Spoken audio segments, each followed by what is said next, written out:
Hoje nosso assunto é sobre persuasão. Quem que não quer ser mais persuasivo? Quem que não quer ser mais influente?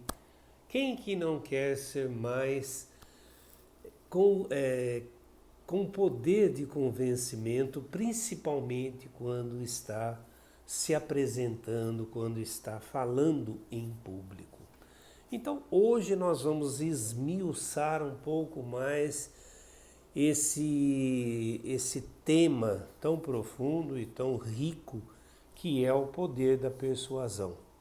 Para isso eu vou me amparar aqui em dois grandes livros. O primeiro é do Aristóteles e o segundo é do James Borg, A Arte da Persuasão. Esses livros, veja, o James, claro, está falando também do Aristóteles, então a base seria a arte aristotélica da persuasão. Aristóteles trata muito bem esse tema e ele traz aqui, olha, alguns pontos que a gente vai colocar aqui hoje para a gente entender. Segundo Aristóteles, ele fala o quê? Que a persuasão ela passa por três pontos: o ethos, o pathos e o logos, que seriam cada um desses pontos, tá? O ethos é a ética, o pathos é a paixão e o logos é a razão. Portanto, veja, para você chegar a persuadir alguém ou chegar a convencer alguém, você, segundo Aristóteles, vai ter que passar por esses três pontos.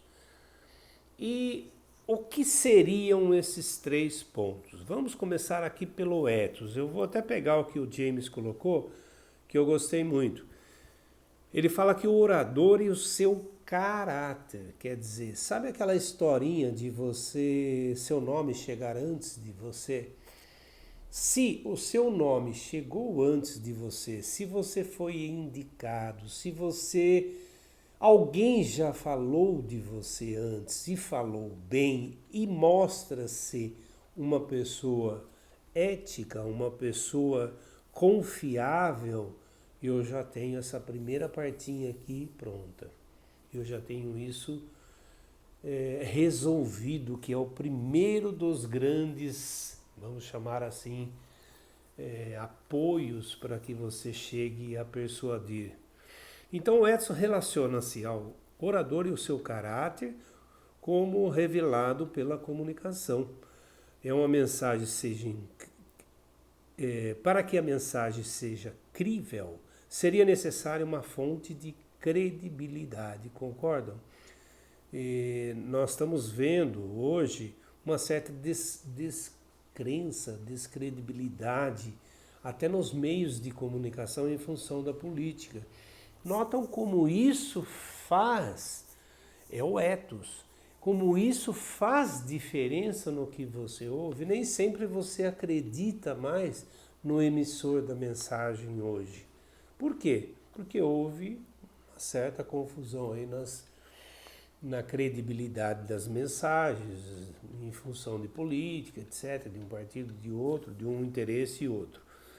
Mas notem como o ethos vem em primeiro ponto. Se não existir isso, eu nem assisto aquele determinado repórter ou aquele determinado canal, porque não existe o ethos. Ok? Então, esse é o primeiro ponto. Se não existir o ethos, a pessoa não vai te ouvir.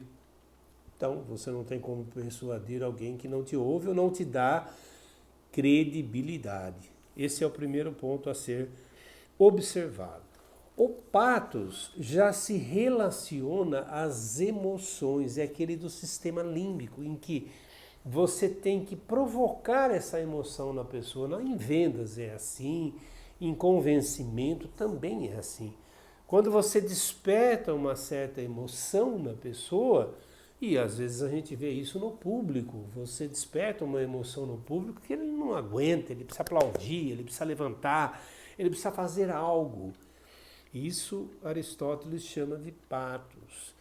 que seria as emoções sentidas pelo interlocutor. De acordo com Aristóteles, a persuasão pode atingir os ouvintes quando o discurso mexe com suas emoções. Então está muito ligado às emoções. Em outras palavras, era essencial estimular as emoções de quem ouve para que ela pudesse ser persuadida. Resumindo, era necessário ter empatia. Então nota, ethos é já antes de você chegar, né? O pathos já tem que despertar essa emoção na pessoa. E por último, o logos, que o logos é a lógica de tudo, é o racional daquilo que você está falando. São as estatísticas, são os números, são os porquês de você seguir por determinada linha ou de fazer por determinada situação. Aqui se refere às palavras usadas pelo orador. Aristóteles citava a escolha das palavras e o uso de histórias, a gente já falou muito aqui, de citações, de fatos, como elementos importantes para atrair a plateia ao ponto de vista de quem fala, quer dizer, do orador que está verbalizando algo. Portanto, observe bem esses 3 pontos sempre que você falar em público ou fizer uma apresentação, para que, se você vai fazer uma apresentação no trabalho, você concorda que o seu superior tem uma imagem de você. Esse é o ethos. Se ela for boa, ótimo, maravilhoso. E se ela não for, você já tem um desafio muito grande pela frente. Segundo, mexa com o emocional. Como? Observando o que pode acontecer no futuro em função dessa decisão tomada hoje. Enfim, projeções são aquelas coisas do que a gente vai conseguir, do que a gente vai alcançar fazendo de determinado modo. E por último, a razão daquilo. Quais são os números que comprovam que se fizermos assim, chegaremos a esse lugar.